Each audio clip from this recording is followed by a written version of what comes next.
Olá, pessoas, sejam bem-vindos e bem-vindas a mais um grupo de estudo, Estude CESO comigo. Para quem não conhece, essa é a proposta de um grupo de estudo que a gente está trabalhando um livro inteiro e cada aula a gente apresenta um capítulo do livro. E eu não apresento só o conteúdo, não, pessoas. Eu apresento o conteúdo e a forma de estudar aquele conteúdo, a forma de sistematizar aquele conteúdo. Eu me chamo Cíntia Fonseca, faço parte da Potter Social e do canal do Assistente Social, e aqui no YouTube da Potter Social nós temos diversos projetos completamente gratuitos, dentro de uma proposta de construir e compartilhar conhecimento crítico, eticamente referenciado, e que busque qualificar estudantes de serviço social e assistentes sociais. Fica já o convite, toda terça-feira, Serviço Social Sem Neura, toda quinta-feira, para falar de lei com a professora Erivânia, e toda sexta, Estude CESO comigo, aqui no YouTube da Potter Social. Vamos lá começar a nossa discussão. Hoje, a gente está, né? Essa edição são todos os capítulos desse livro, Serviço Social e Saúde. Ele já está disponibilizado lá no Telegram do grupo. Qualquer coisa, me procura lá no Instagram, Papo de AS, que vai estar, que eu posso ajudar vocês como encontrar onde estão os textos. O texto de hoje é o capítulo 5, ou seja, já é a nossa quinta aula, nosso quinto encontro. Se você está aqui a primeira vez, corre para assistir as aulas anteriores, que estão fantásticas. E nós vamos ler e estudar o texto Política de Saúde no Brasil, da professora Inês Bravo, certo? Como eu sugiro sempre em toda aula, é estudar, não é foto para Instagram, não. Pega o caderninho, pega a caneta, pega o marcador e vamos estar construindo com a gente. Cíntia, não tem o livro, não tem desculpa, porque todos os textos desse livro são disponibilizados gratuitamente porque foi financiado pela FENEPAS. Então, nós temos uma publicação que tem todos os textos, é só pegar lá o texto, capítulo 5, Política de Saúde no Brasil, certo? Esse livro, ele é um clássico para concurso, é um clássico não só para quem estuda saúde, porque ele perpassa diversas discussões. Se você olhar o sumário dele, você vai ver o debate de política de saúde, debate de política social, de projeto ético-político, de trabalho profissional, de controle social. Então, ele é um livro que consegue abarcar diversos conteúdos para quem está aí na graduação, para quem está se preparando para o concurso, inclusive para o exercício profissional. O vídeo de hoje é um vídeo mais histórico, porque por mais que a professora Inês Bravo faça toda a construção histórica até a atualidade sobre a política de saúde do Brasil, esse é um livro datado, de 2007. Então, ela vai somente até o governo Lula, por isso que eu coloco enquanto livro histórico.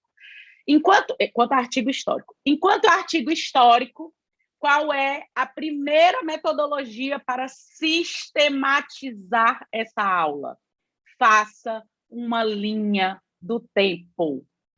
Esse artigo, esse capítulo, ele é importantíssimo para você fixar datas e acontecimentos vinculados aos modelos que a política de saúde assume no Brasil. Então, a primeira coisa que você vai pegar seu caderninho é botar uma linha do tempo, começando na década de 30 até o que ela vai chamar de dias atuais, que vai ser, na verdade, o governo Lula, mas você pode depois estar lendo outros textos dela, ou, inclusive, nós temos uma palestra aqui do canal do YouTube, da nossa jornada de junho de 2020, que vai ter uma palestra da própria professora Inês Bravo fazendo uma análise do cenário Temer-Bolsonaro, né, e do cenário da pandemia. Então, a política de saúde nesse cenário mais contemporâneo, que você pode completar a sua linha do tempo assistindo essa palestra. Então, vamos lá. Como sempre, eu começo com o objetivo do texto, e ele está já no primeiro parágrafo. Este texto tem por objetivo apresentar a trajetória da política de saúde no Brasil, nos antecedentes da ação estatal aos dias atuais. Lembrando que os dias atuais, ela encerra no governo Lula. Articulando as determinações socio-históricas, ou seja, o impacto que as construções e as condições socio-históricas têm para definir como a política de saúde vai se materializar em cada momento da história, certo? E aí ela já diz quais são os marcos, que aí já vai ajudando a montar a nossa linha do tempo. No parágrafo seguinte, ela coloca início da intervenção do Estado no setor, né, na área da saúde, mais efetivamente na década de 30. Por isso que eu botei que a nossa linha do tempo começa na década de 30, porque até então nós vamos ter ações pontuais, uma ação mais efetiva de intervenção do Estado na área da saúde vai começar com a década de 30. As alterações ocorridas no golpe militar de 64, então outro marco vai ser 64, instaurando a ditadura do grande capital e na saúde um modelo privilegiado do produtor privado, e as modificações na década de 80, que culminam com a promulgação da Constituição de 88, que inaugurou um novo sistema de proteção social pautado na concepção de seguridade social. Então, nós vamos ter 3 marcos. 30, o início de uma intervenção mais direta e continuada do Estado na política de saúde. O golpe militar em 64, que vai instaurar a ditadura e que vai construir e fortalecer um modelo de privilegiamento do produtor privado, né, que é o modelo privatista de saúde. E a partir da década de 80, mais especificamente com a Constituição de 88, a inauguração de um sistema de proteção social que incorpora a saúde dentro da Seguridade Social, certo? Então, esses são os 3 grandes marcos que ela já abre dizendo que vai falar sobre isso. Então, já ajuda a gente a montar a nossa linha do tempo. E aí coloca um quarto, que é a partir dos anos 90, dando prosseguimento à análise da política de saúde na década de 90, 2 projetos em disputa. Com a Constituição de 88 se instaura o modelo privatista, só que a partir de 90, 2 anos depois, assistam às aulas antigas que a gente fala um pouco dessa questão, né, da Constituição de 88, em seguida vem o modelo neoliberal para materializar essa Constituição, a disputa de 2 modelos, está anotando aí, né? O modelo da reforma sanitária e o modelo vinculado ao mercado, ou o modelo privatista. E aí os 5 recortes da nossa linha do tempo, que é o Lula, né? A política de saúde no governo Lula. Como eu disse, você acrescenta aí uns pontilhadozinhos para botar Temer, Bolsonaro e pandemia. Mas isso você vai ter que ler outros textos da professora Inês Bravo, e eu já sugiro a palestra que ela ministrou aqui no nosso canal do YouTube, que eu posso botar até lá no Telegram, no Telegram do Estúdio César comigo, para quem quiser dar continuidade. Ok? Então, ela começa o primeiro tópico. Aí, o que é que ela vai fazer? O artigo, os tópicos é justamente falando de cada modelo desse, certo? Na década de 30, a primeira intervenção mais direta do Estado, a partir da ditadura militar, o fortalecimento do modelo privatista, a partir da década de 80, culminando com a Constituição de 88, um modelo de seguridade social. Já em 90, ou seja, quem vai materializar essa Constituição de 88 são sucessivos governos neoliberais que vão ficar em tensão o modelo defendido da reforma sanitária, que é esse modelo de proteção social, esse modelo de seguridade social, e o modelo privatista dos interesses do mercado. E o governo Lula conciliando essas tensões, tentando conciliar essas tensões. Né? Então, esse é o quadro que o artigo vai trazer. Eu acho muito legal artigos que já trazem, assim, de abertura, o que você vai encontrar nesse texto. Porque aí já fica muito mais fácil. A gente já vai lendo, preenchendo esse mapa, né? Esse mapa histórico, esse mapa de datas e marcos da política de saúde no Brasil. Vamos lá. A questão da saúde no Brasil, da prática liberal à intervenção do Estado, né? E aí começa. Vai caracterizar a saúde do século XVIII, XIX e início do século XX, considerando antecedentes da ação estatal, porque ela acabou de dizer que a ação estatal começa mais fortemente até a década de 30. Então, o que existia antes? Faz aí um quadrinho, bota a tua linha do tempo do lado e faz um quadrinho. Antecedentes da ação estatal junto à política de saúde, certo? Então, o que vai vir antes de 30 vai ser entendido como antecedentes da ação estatal. E aí ele coloca, né, que na Alemanha, na França e na Inglaterra já havia, né, o que eles chamam de medicina social, que é a assistência à saúde do trabalhador, ok?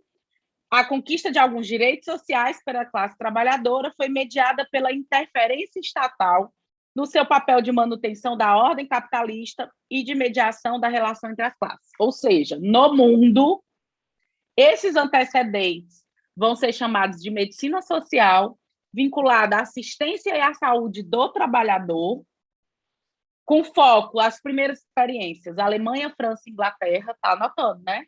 Tá anotando, presta atenção. E o foco, na verdade, vai ser garantir alguns direitos sociais à classe trabalhadora como forma de manter a ordem social capitalista. Então, não era só a lógica do direito, mas era a lógica de contenção da classe trabalhadora, ok? Isso no mundo. Aí vem no Brasil, botou a tabelinha no mundo, Alemanha, França, Inglaterra, medicina social vinculada à assistência dos trabalhadores, à saúde do trabalhador, e o foco era garantir direitos sociais para conter a classe trabalhadora, para manter a ordem do sistema capitalista. Aí botam a linha, outra linha na coluna, né, do quadro antecedentes da ação estatal. Nós vamos ter lá no mundo, no Brasil.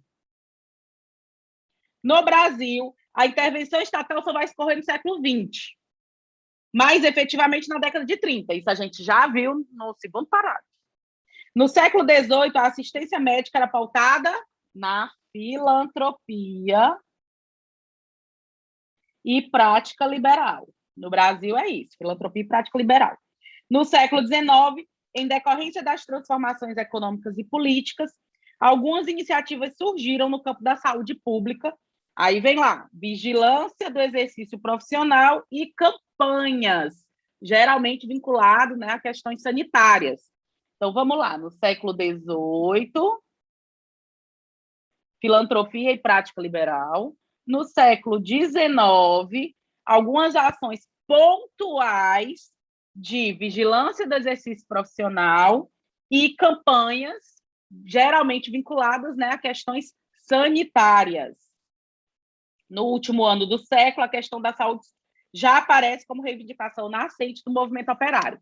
Então, só no último ano do século XIX, nos últimos anos, é que a saúde entra como pauta das reivindicações da classe trabalhadora, certo?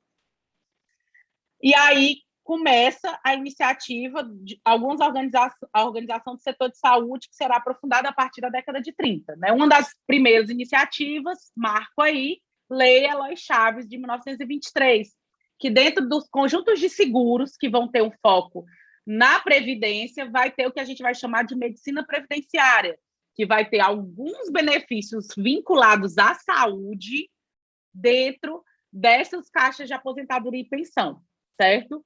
Então, a primeira questão é a gente entender isso, que o marco, né, dessas primeiras ações estatais, mas vão ser ações pontuais, vai ser a partir de 1923, com a Lei Eloy Chaves, com a instituição das caixas de aposentadoria e pensão. Ok? Aí a gente está aqui na página 90, para quem está no livro, o primeiro parágrafo da página 90, e para quem está no texto em PDF, o tópico 1.1, o terceiro parágrafo do tópico 1.1, certo? Ele vai colocar assim: concorda-se com Braga quando a saúde emerge como questão social no Brasil no início do século XX, no bojo da economia capitalista exportadora cafeeira, refletindo o avanço da divisão do trabalho, ou seja, a emergência do trabalho assalariado. Cíntia, não existia questão social antes. Pessoas, a questão social surge com o capitalismo, então existia. Mas ela só tem visibilidade quando ela se torna uma questão política e pública. E isso só vai ocorrer quando a classe trabalhadora começa a reivindicar para que aquela problemática se torne uma questão social a ser respondida pelo Estado. Então, a gente vai ver que só no início do século XX é que a saúde entra como pauta de reivindicação, já no final, né, do século XIX, mas início do século XX, a saúde entra como pauta de reivindicação no Brasil e que o Estado passa a atuar nisso. Aí vem no parágrafo seguinte, né? Nesse período também foram colocadas a questão da higiene e da saúde do trabalhador, né? Que a gente já viu que já no século XIX começa essa questão da fiscalização do trabalho, as campanhas, principalmente de vacinação, vinculada a questões sanitárias, e o embrião do esquema previdenciário, que são as caixas de aposentadoria e pensão em 1923. Lá naquela linha do tempo, faz um tracejado antes da década de 30, aí bota para botar 1923, caixas de aposentadoria e pensão, Lei Elas Chaves, medicina previdenciária, certo? A gente não vai detalhar as capas aqui, porque está dentro de um debate de previdência. O que a gente tem que entender é que as caixas de aposentadoria e pensão já trazem os primeiros elementos da política de saúde no Brasil, com o que a gente vai chamar de medicina previdenciária, vinculada à saúde do trabalhador, vinculada a auxílios doença, certo? E aí, né, esse parágrafo vai falar da Lei Eloy Chaves, que vai ter assistência médica curativa, fornecimento de medicamentos, aposentadoria por tempo de serviço, velhice e invalidez, e pensão para os dependentes e auxílio funeral, né? Esses são os principais seguros, os principais benefícios que as caixas de aposentadoria e pensão vão trazer para os trabalhadores. E aí, a primeira vai ser dos ferroviários, em 23, e em 26, marítimos e estivadores, né? Isso aqui está aqui no texto. Vamos para o tópico 1.2, que é quando chega efetivamente, né? Até agora está falando dos antecedentes, das ações pontuais que ocorreram no Brasil antes do Estado assumir para si a política de saúde como uma ação estatal, certo? Agora a gente entra na nossa linha do tempo, que é a intervenção do Estado de 30 a 64. Né? Nós vamos colocar... ela vai fazer uma análise, né, de uma construção histórica, que a partir da década de 30 começam a surgir as primeiras políticas sociais, né? É a quebra da República do Café com Leite, é sempre importante. Eu sempre gosto de fazer a linha do tempo assim, o que estava acontecendo no Brasil e o que estava acontecendo na política social, ou então o que estava acontecendo no Brasil e o que estava acontecendo no serviço social. Porque a gente tem que entender que está interligado, né? Como ela vai colocar, as condições socioeconômicas interferem nas políticas sociais e interferem no trabalho do assistente social. Então, é legal a gente fazer essa linha do tempo, inclusive com cores diferentes, para a gente entender o contexto nacional, as políticas criadas e o serviço social nesse processo. Não coincidentemente, o serviço social vai surgir no mesmo período que começa a se estruturar as políticas sociais, né? Porque a gente surge como uma das profissões que vai atender às expressões da questão social a partir da intervenção do Estado. Então, não é uma coincidência. O Brasil está tendo a quebra da República do Café com Leite, o Vargas inaugura uma estrutura de Estado que começa a realizar ações pontuais e ações do Estado na área da garantia de direitos, dentro de um Estado ditatorial. A gente não deve esquecer, né, que os grandes marcos, até o governo Lula, os grandes marcos de ampliação de política social foram em governos populistas ou ditatoriais, né, que o Vargas foi os dois. E aí, por que isso? Porque as políticas sociais não eram utilizadas dentro de uma lógica de direito social, mas dentro de uma lógica de contenção da classe trabalhadora, já que outros direitos estavam sendo restritos. Então, é mais ou menos isso que está acontecendo na década de 30. E aí nós vamos ter um conjunto de direitos, de políticas, de legislações que o governo Lula, a pessoa do Lula, né? Que o governo Vargas vai trazer, né? Que é dentro da discussão, por exemplo, dentro da discussão dos direitos trabalhistas, voto feminino, as caixas de aposentadoria e pensão deixam de ser vinculadas a instituições privadas e o Estado se apropria, criando os institutos de aposentadoria e pensão, tudo isso na década de 30. Né? Aí vem a CLT, alguns aninhos em seguida, né, que vai consolidar as leis trabalhistas. Então, muito movimento, né, nesse período que ficou conhecido como a Era de Vargas, que pega tanto o seu regime ditatorial como o seu regime democrático, e isso repercute nas políticas sociais e também no trabalho do assistente social.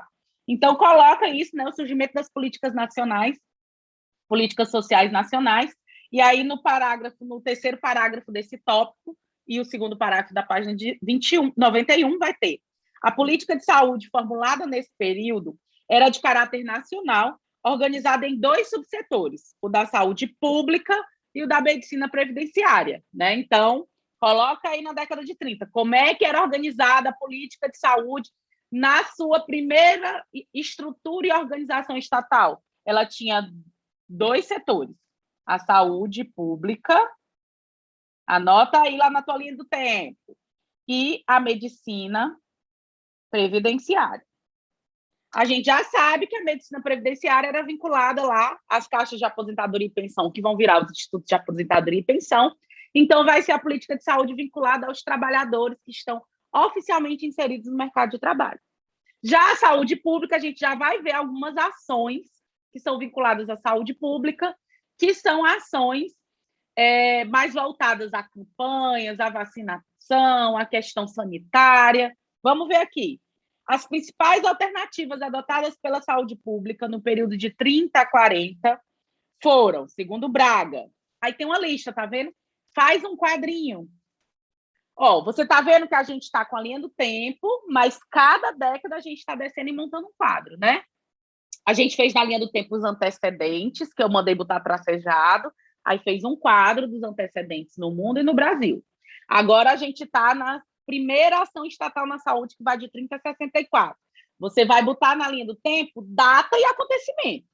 33, Caixa de Aposentadoria e Pensão, tal data, campanha de vacinação. Você vai botar as datas que foram aparecendo lá. Mas você tem que descer e montar um quadro detalhando o que é esse modelo. Então, você vai botar aqui um quadro com 2 colunas com o nome Saúde Pública e Medicina Previdenciária. O da saúde pública está aqui. ênfase nas campanhas sanitárias, coordenação do Serviço Estatal de Saúde do Estado com franco poder econômico, que aí bota 1937, a criação do Departamento Nacional de Saúde. Viu data? Joga lá para a linha do tempo. Mesmo que você bote aqui no quadro, joga lá na linha do tempo. Interiorização das ações nas áreas de endemias rurais, né? Então, ou seja, desde a primeira ação estatal na saúde, já haviam ações pontuais, não só na área urbana, mas também na rural. 1937. Estão entendendo? Por que é importante? Porque eu já vi questões de prova brincar com isso. Ah, só eram as ações dos cortiços, dos espaços urbanos, ó. Não. Em 1937 já tinham ações de endemias rurais, certo? Criação do Serviço de Combate à Endemia, 1937 da febre amarela, 1940 e da malária no Nordeste em 39, 1940 Serviço da Malária da Baixada Fluminense, financiados pela Fundação Rockefeller. Data, joga na linha do tempo, mas coloca aqui como características da saúde pública na primeira intervenção do Estado. Reorganização do Departamento Nacional de Saúde, em 1941, certo? Então, 1, 2, 3, 4, 5. 5 características da ação do Estado no eixo saúde pública, porque a gente já viu que eram 2 eixos. 5 características da ação do Estado, das ações iniciais do Estado, de 30 a 64, no eixo da saúde pública. E a gente vai colocar também agora o eixo da medicina previdenciária. A medicina previdenciária surgiu na década de 30 com a criação dos institutos de aposentadoria e pensão, né? Então, a Lei Eloy Chaves, em 23, cria as caixas de aposentadoria e pensão, são transformadas em institutos de aposentadoria e pensão a partir de 33, certo? E aí, no parágrafo seguinte, no meio do parágrafo, tem assim: a Previdência preocupou-se mais efetivamente com a acumulação de reservas financeiras do que com a ampla prestação de serviços. A legislação do período que se inicia em 30 procurou demarcar a diferença entre previdência e assistência social. Vocês lembram que as caixas de aposentadoria e pensão tinham a parte previdenciária e assistência à saúde do trabalhador. Quando o IAP é criado, eles tratam de demarcar e separar, ou seja, já começa a separação daí, da previdência com a assistência, que é o que a gente vê até hoje. Que antes não havia, e foram definidos limites orçamentários máximos para a despesa com assistência médica, hospitalar e farmacêutica. Então, olha aí, quando surgem as caixas de aposentadoria e pensão, isso era um bloco só, a gente acabou de ler, né? Vocês lembram? Lá na página 90, assistência médico curativa, fortalecimento de medicamentos, fornecimento de medicamentos, aposentadoria por tempo de serviço, velhice e invalidez, pensão para dependentes e auxílio funeral. Tudo isso estava dentro das caixas de aposentadoria e pensão. Quando foi criado os institutos de aposentadoria e pensão, a medicina previdenciária ela vai sofrer um impacto porque eles vão demarcar, não vai ser mais o recurso do IAP para financiar tudo, eles vão criar limites orçamentários para privilegiar a parte da previdência dos IAPs e limite orçamentário para a parte da assistência à medicina previdenciária, à assistência à saúde do trabalhador, certo? Então, isso é importante para a gente entender quando já começa a questão da assistência ao trabalhador, já vai sendo desprivilegiada já nas primeiras ações estatais do atendimento à saúde, ok? Aí vem 45 a 50, é criado o Serviço Especial de Saúde Pública, né, que foi criado durante a Segunda Guerra Mundial. Vai continuando na página 92, o último parágrafo, e quem está com PDF, o penúltimo parágrafo do tópico 1, o último parágrafo do tópico 1.2. A estrutura de atendimento hospitalar de natureza privada com fins lucrativos já estava montada a partir da década de 50. Foco. Na hora que a gente estava montando a linha do tempo, o que é que a Inês Bravo traz para a gente? Que em 64 há um fortalecimento da saúde vinculada ao modelo privatista, ao privilegiamento das ações de saúde voltadas para o mercado. No entanto, a partir da década de 50, já começa a se estruturar uma saúde vinculada ao modelo de mercado, uma saúde vinculada ao modelo privatista, certo? Então, o período da ditadura militar só vai consolidar, fortalecer, incentivar, mas as primeiras ações de uma saúde vinculada ao modelo privatista, de uma saúde vinculada ao mercado, já começa na década de 50, ok? E aí continua, né? A assistência médico-previdenciária, até 64, era fornecida basicamente pelos serviços próprios dos institutos. No entanto, apesar da década de 50, a gente já vê essas primeiras ações do modelo vinculado ao mercado. Até 64, as ações vinculadas à medicina previdenciária eram basicamente ofertadas pelos IAPs, né? Pelos Institutos de Aposentadoria e Pensão. Ok? Vamos para o tópico 1.3. Chegamos na ditadura. A política de saúde na ditadura militar, modelo de privilegiamento do produtor privado ou modelo privatista. Certo, pessoas?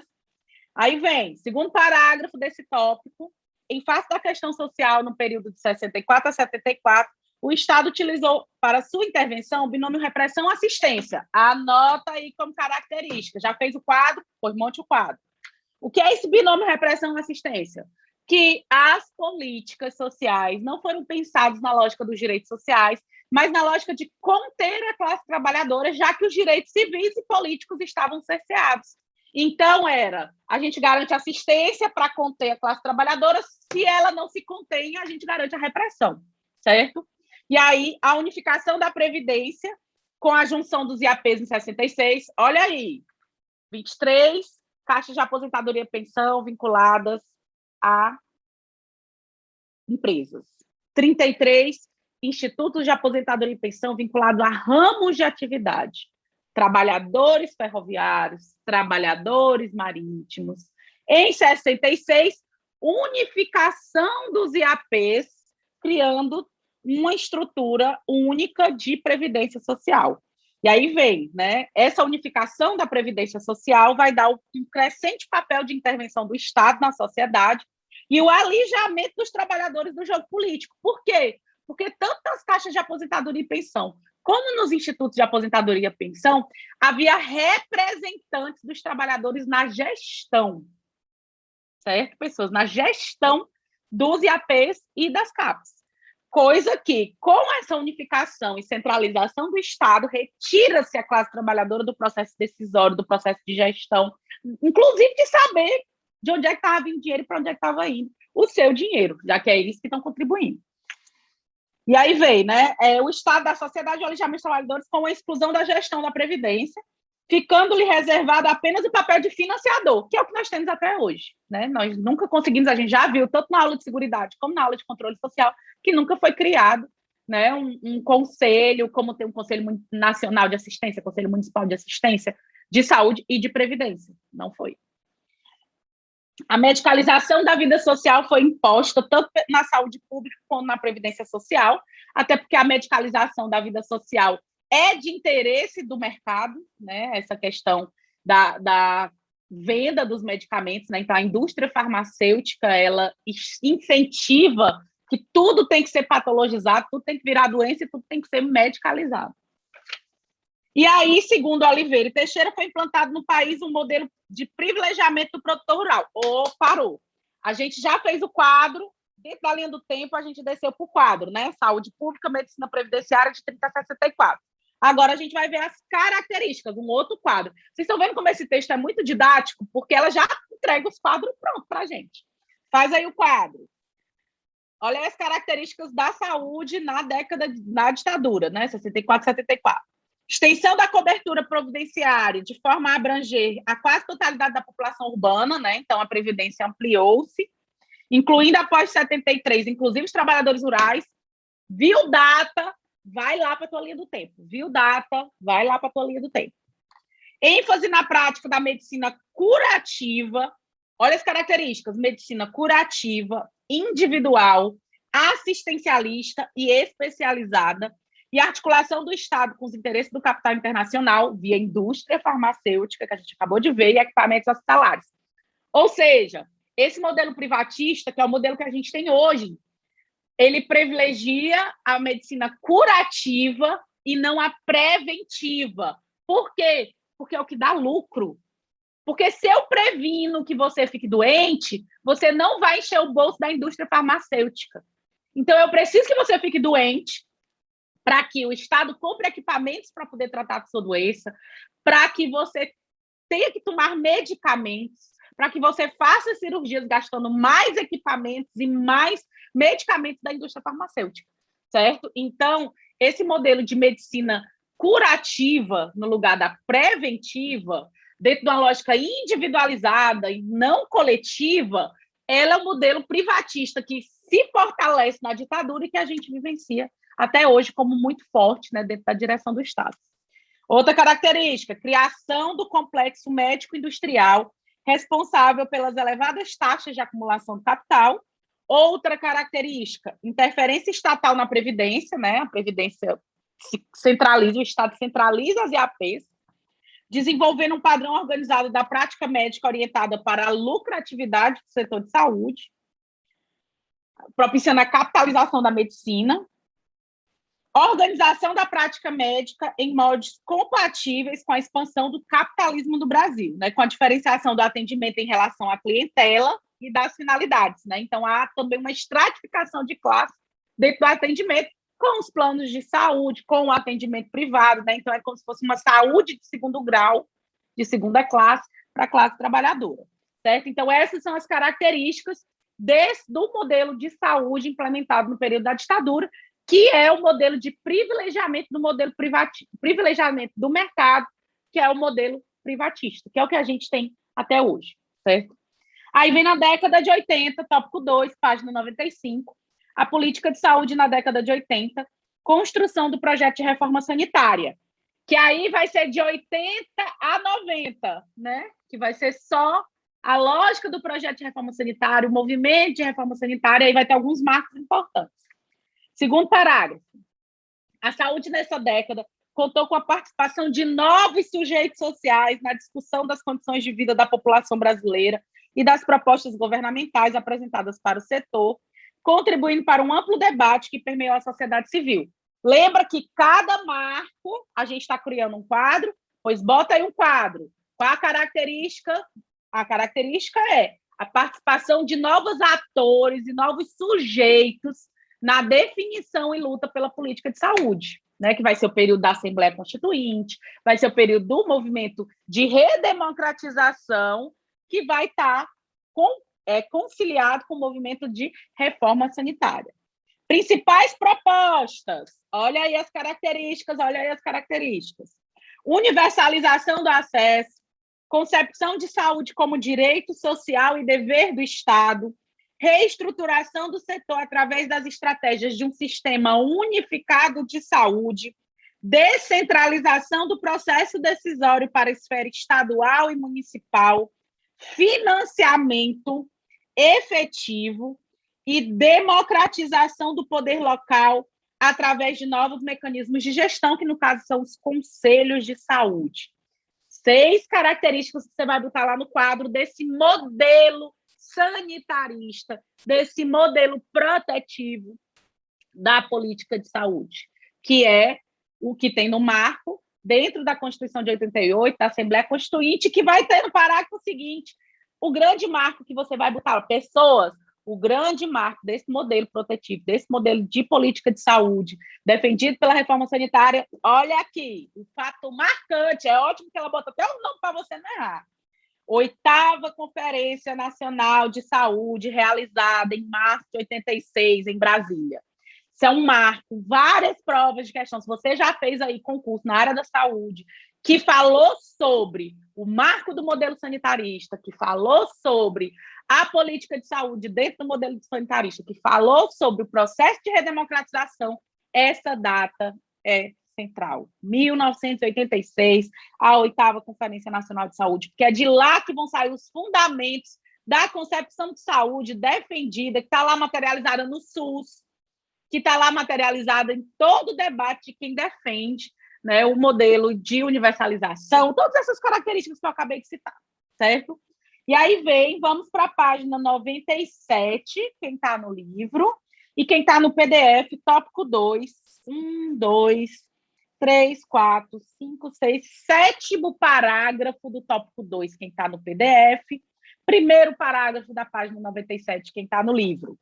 A Assembleia Constituinte, com relação à saúde, transformou-se numa arena política em que os interesses de organização de 2 blocos polares, os grupos empresariais, sob a liderança da Federação Brasileira dos Hospitais e das associações das indústrias farmacêuticas, e as forças propugnadoras da reforma sanitária, representadas pela Plenária Nacional da Saúde Constituinte. Então, a Assembleia Constituinte vai ter essa disputa entre o modelo privatista e o modelo sanitarista, e é essa disputa que vai chegar na década de 90, na gestão, né, dos governos, da sociedade civil, reivindicando. E aí vem, o texto constitucional com relação à saúde, após vários acordos políticos e pressão popular, atende em grande parte à reivindicação do movimento sanitário. Aí vem, 5 características desse modelo de saúde que vai estar impresso na Constituição. O direito universal à saúde e o dever do Estado, as ações e serviços de saúde passaram a ser consideradas de relevância pública, a Constituição do SUS, né, é uma luta e uma conquista desse movimento, que vai ser hierarquizado, regionalizado, descentralizado e de atendimento integral com participação da comunidade. A participação do setor privado no sistema deverá ser complementar, ou seja, o SUS tem a obrigação, tem o dever de implementar todos os níveis de atenção. A saúde privada é opcional e complementar. E a 5ª característica, proibição de comercialização de sangue e de seus derivados, certo? Então, esses são os 5 grandes avanços que conseguiu se materializar na Constituição de 88 a partir da luta do movimento sanitarista. O que não conseguiu, vem no parágrafo seguinte, o que não conseguiu, a questão central sobre o financiamento do novo sistema ficaram pouco definidas, não tendo sido estabelecido um percentual sobre o orçamento dentro da Constituição. 2, os medicamentos, há apenas uma alusão à competência do SUS para fiscalizar sua produção. 3, a saúde do trabalhador não contemplou propostas com o direito do trabalhador recusar-se a trabalhar em locais comprovadamente insalubres, bem como ter informações sobre toxicidade dos produtos manipulados, né? Então, esses 3 estavam dentro das reivindicações e não conseguiram ser incorporados na Constituição. E aí vem, a política de saúde aprofunda os níveis de consciência sanitária, alcança a visibilidade necessária para a inclusão de suas demandas na agenda governamental e garante o apoio político e implementação das mudanças necessárias. Ou seja, esse movimento de reforma sanitária ele vai trazer grandes conquistas, grandes avanços, né? No entanto, né, a gente percebe que nem tudo conseguiu ser implementado porque foram sucessivos governos neoliberais. Aí vem, a mudança de arcabouço das práticas institucionais foi realizada através de algumas medidas que visaram fortalecer o setor público. Aí vem as medidas. 1, universalização do atendimento. 2, redução do papel do setor privado na presença de serviços da saúde. 3, descentralização político-administrativa do processo decisório da política de saúde. 4, execução de serviços a nível local, que culminou na criação, em 87, do Sistema Unificado Descentralizado de Saúde, que em 88 se tornou o SUS, certo? Então, esses são grandes avanços, grandes conquistas que a gente não pode negar que o SUS traz para a política de saúde, por isso da defesa do SUS, que o problema não é no SUS, mas no Estado, que não garante os recursos necessários para o que está escrito constitucionalmente se materialize. Certo, pessoas? Por isso que a operacional não é o SUS que não presta, a gente tem que explicar isso para as pessoas. São os governos que não garantem o recurso necessário para que tudo que está impresso constitucionalmente, a gente está pedindo nada mais do que está na Constituição, se materialize. Certo, pessoas? E aí veio o tópico 3, a consolidação do projeto de saúde voltado para o mercado, né, que a partir dos anos 90, a reforma do Estado, que na verdade é chamada de contra-reforma do Estado, né? Porque qual é a discussão? Quando eu reformo uma casa, eu reformo para ela atender melhor, não é? Eu reformo uma casa para ela atender melhor. Quando eu faço uma contra-reforma, pessoas, isso quer dizer que, em vez de eu atender melhor, eu piorei a casa, ela começou a vazar, por exemplo. É a mesma coisa do Estado. Se eu reformo o Estado, é para melhorar as suas funções. Se eu faço uma contra-reforma, na verdade, é porque eu estou piorando as suas funções. Então, quando a gente chama que essa reforma administrativa, que teve como marco o governo do Fernando Henrique Cardoso, em 1995, coordenado pelo Bresser Pereira, quando eu digo que não foi uma reforma do Estado, mas uma contra-reforma, é porque, a partir do momento que o Estado é reorganizado, ele diminui o seu papel no atendimento às demandas da sociedade. Ele diminui o seu papel na garantia de direitos da sociedade, ele se projeta para atender os interesses do grande capital. Então, na verdade, nós não tivemos uma reforma, nós tivemos uma contra-reforma, certo, pessoas? Então, pessoas, é essa discussão que a gente tem que pensar a partir dos anos 90. Essa contra-reforma do Estado, que tem esse marco que eu já coloquei, né, de 1995. E aí, pega aí, página 100, o terceiro parágrafo, quem está no livro, e quem está no PDF, o tópico 3, 1, 2, 3, 4, 5, o sexto parágrafo. Quem está no PDF, o sexto parágrafo do tópico 3, e quem está no livro, o terceiro parágrafo da página 100. A proposta da política de saúde construída na década de 80 tem sido destruída, ou seja, tudo aquilo que a gente acabou de ver, daquele modelo protetivo do SUS, tudo aquilo que a gente listou, que foi a proposta de 80, a partir de 90 vai ser destruída. Aí vem, a saúde fica vinculada ao mercado, enfatizando-se as parcerias com a sociedade civil, responsabilizando as mesmas por assumir os custos da crise. A refilantropização é uma das manifestações com a utilização dos agentes comunitários e cuidadores para realizarem atividades profissionais com o objetivo de reduzir os custos. Né? Então, a lógica do voluntariado, a lógica da solidariedade, né? De responsabilizar as comunidades por atender às demandas que deveriam ser da política social. Isso é uma característica de todas as políticas e que a política de saúde também vai ser impactada, certo? E aí, né, continua, algumas questões comprometem a possibilidade dos avanços do SUS. Anota aí as questões. 1, o desrespeito aos princípios de equidade na alocação dos recursos públicos pela não unificação do orçamento federal, estadual e municipal. Então, acaba que não dá para fazer um planejamento de um atendimento integral por causa desse desrespeito à equidade. 2, o afastamento do princípio da integralidade, ou seja, a indissociabilidade entre prevenção e atenção curativa, havendo uma priorização para assistência médico-hospitalar, né? Isso a gente já viu, há um privilegiamento da dimensão curativa e abandono da dimensão preventiva, então há um descumprimento da integralidade do atendimento à saúde. E 3, a remuneração por produção, denunciada há 20 anos como fator incontrolável de corrupção, né? Então, essa perspectiva de remunerar por produção, por desempenho, e acaba que qual é o conceito de desempenho? Melhor atendimento ou cumprir mais metas, ou fazer mais rápido, né? Então, são algumas das condições, né, dessa reforma, que na verdade a gente chama de contra-reforma do Estado. Então, a gente vê que na década de 80 há todo um movimento que desemboca na Constituição de 88, mas os governos responsáveis por materializar esse projeto de reforma sanitária, na verdade, defendem o modelo, né, o projeto privatista para a saúde. E aí vem, né, nesse quadro, 2 projetos convivem em tensão. O projeto de reforma sanitária versus o projeto de saúde articulado ao mercado, ou também chamado de projeto privatista, certo?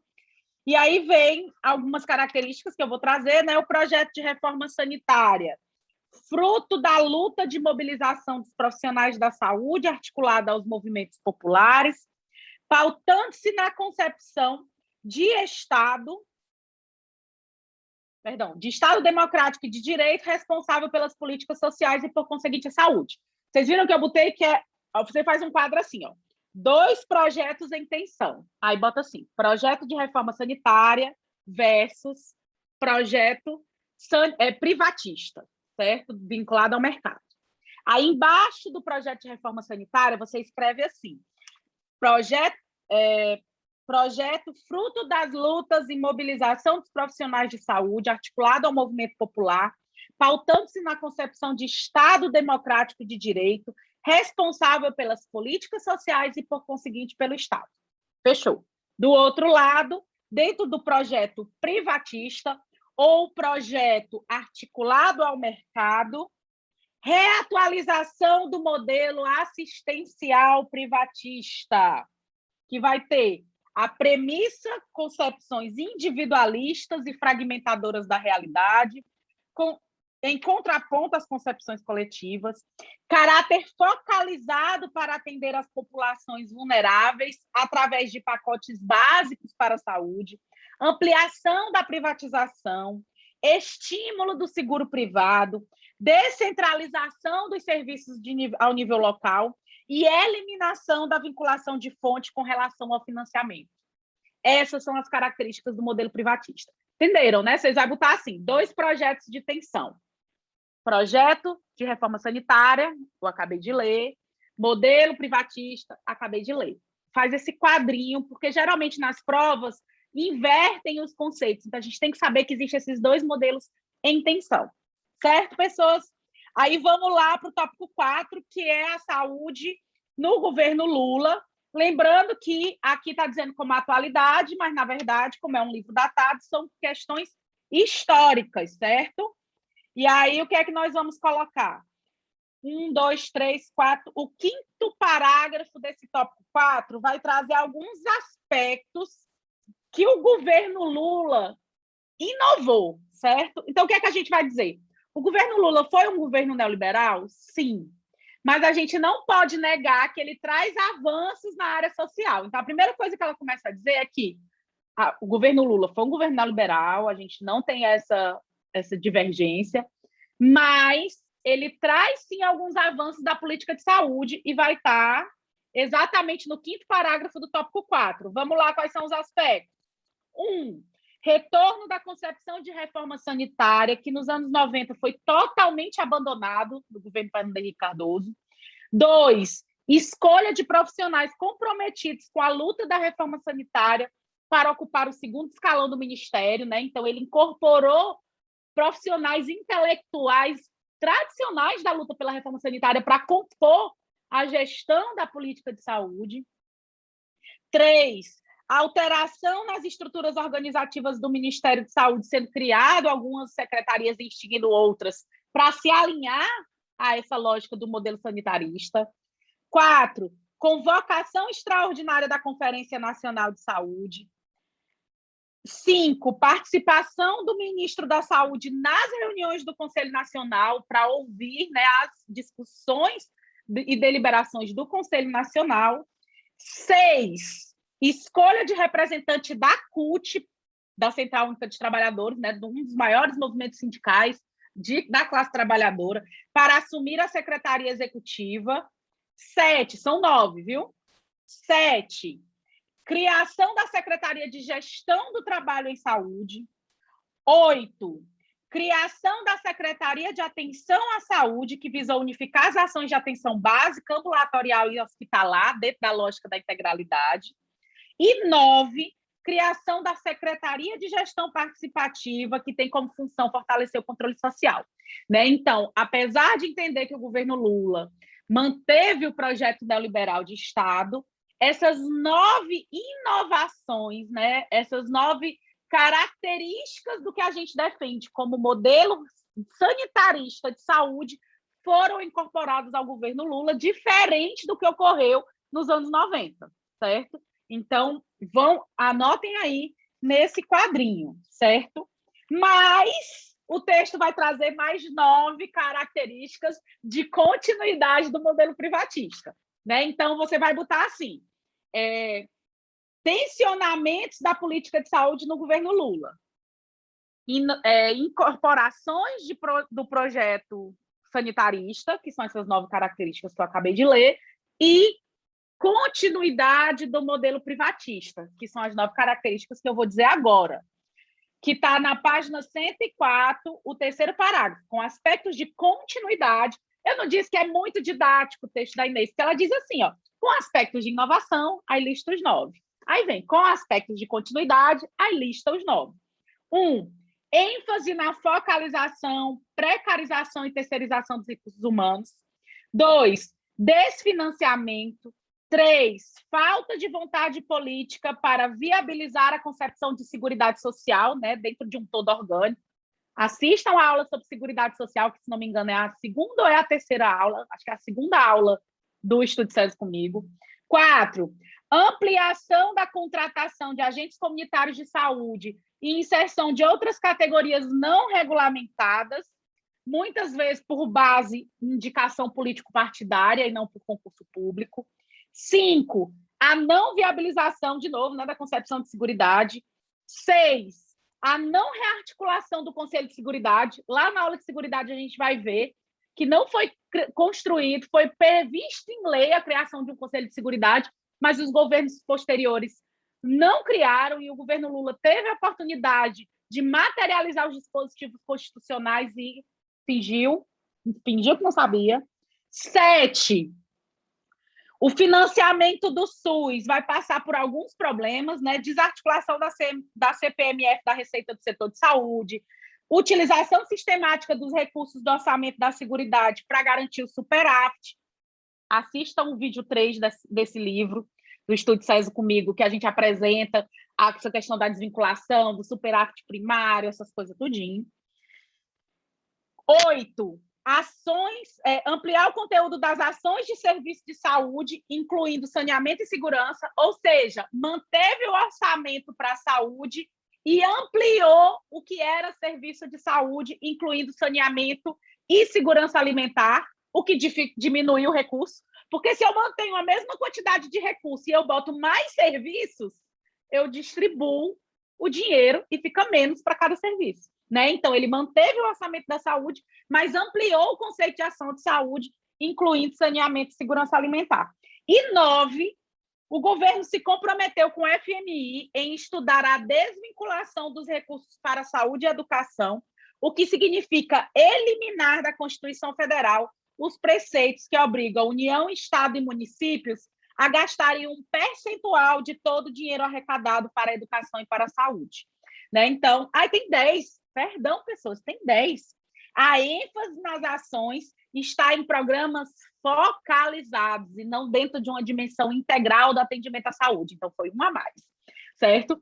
Então, pessoas, nesse último quadrinho, ela vai apresentar o governo Lula, né, características do governo Lula, o que é que ele trouxe de inovação para garantir o modelo de reforma sanitária, que foram 9 que eu listei. Cíntia, não peguei, não. Volta o vídeo, mulher. Vai, deixa. E os 10 que ele manteve desse modelo privatista, né? Então, ela vai concluir que o governo Lula ele ficou nessa tensão, porque nos anos 90 era só modelo privatista. 88, a Constituição traz um modelo sanitarista, mas nenhum governo posterior se propôs a materializar. Quando chega no governo Lula, ele tenta conciliar essas tensões, garantindo propostas do modelo sanitarista, mas mantendo e potencializando propostas do modelo privatista para a saúde, certo? E aí ela vai fazer algumas considerações, né, que as bandeiras de luta do projeto de reforma sanitária, que aí ela vai listar, né, a definição de uma política nacional de desenvolvimento, a defesa da seguridade social como política de proteção, a defesa intransigente dos princípios e diretrizes do SUS, a retomada dos princípios que regem o orçamento da seguridade, o comprometimento das deliberações, né, de legitimar as deliberações do Conselho Nacional de Saúde e avançar no desenvolvimento de uma política de recursos humanos em saúde. Né? Então, esses são os desafios de 2007. Por isso que eu estou dizendo, assistam a palestra que ela ministrou, que está aqui no nosso canal do YouTube, que ela atualiza os desafios para esse governo que está destruindo mesmo a política de saúde, que não tem nenhum compromisso com o modelo sanitarista, que tem todo a direcionamento de legitimar o modelo privatista, de privatização, de extinguir qualquer tipo de participação popular na gestão e deliberação da política pública. Né? Então, esses desafios aqui foram totalmente amplificados, potencializados com o atual governo. Então, façam essa linha do tempo, né? De 30 a 64, de 64 a 74, 80 com a Constituição de 88, anos 90, governo Lula, sempre fazendo a linha do tempo com as datas, de tudo que foi data que foi marcado no texto, fazendo um quadro comparativo de cada momento, que a gente montou os quadros aqui, e vocês podem atualizar com o vídeo que a professora Inês Bravo apresenta, uma discussão muito legal sobre a atualidade da política de saúde até chegar aqui na pandemia. Certo, pessoas? Ficamos aqui, né? Para quem não conhece esse projeto, sempre quando termina a aula ao vivo, eu vou para os alunos do nosso preparatório do FunSaúde, os nossos alunos de pós, tirar dúvidas sobre o texto. Então, essa aula aqui no YouTube, não tem dúvidas no chat. Ah, Cíntia, eu queria tirar dúvida. Toda terça e quinta, às 18 horas, tem Serviço Social Sem Neura. E para falar de lei, ao vivo, tirando dúvida do chat do YouTube e com certificação. Esse aqui é um projeto dos nossos alunos de pós e dos alunos de preparatório do canal do Assistente Social, que a gente abre a parte do conteúdo para vocês. Mas a parte da discussão e da tira dúvida fica dentro do Zoom com os alunos, certo? Então, a gente não tem certificação nesse projeto, mas tem muito conteúdo. Vocês estão vendo, né? Eu não ensino só o conteúdo, eu ensino o método de estudo, de sistematização, para você não esquecer mais e aprofundar os seus estudos. Lembrando, esse livro está lá no nosso Telegram, fala comigo no Instagram do Papo de AS. Nós vamos trabalhar todos os 15 textos dele, certo? Agora a gente está no 5º, cada aula, toda sexta-feira, é ao vivo, mas a gente deixa gravado para você assistir quando você quiser aqui no YouTube. Comenta aqui também, porque sempre que você comentar, eu estou sempre vindo aqui conversar. Pode olhar que eu respondo todo vídeo de aula minha. Toda semana eu venho aqui no YouTube, olhar os comentários, interagir com vocês, tirar dúvida quando possível. Então, pode comentar aqui, deixe sua curtida, porque quanto mais a gente interage, mais a gente mostra para o YouTube que esse conteúdo é um conteúdo importante. E, às vezes, a gente não interagindo nesse conteúdo de serviço social, o YouTube começa a oferecer outras coisas que não estão alinhadas a isso que a gente defende, a essa concepção de saúde, a essa concepção de direito. Tá certo, pessoas? Tchau, até a próxima sexta.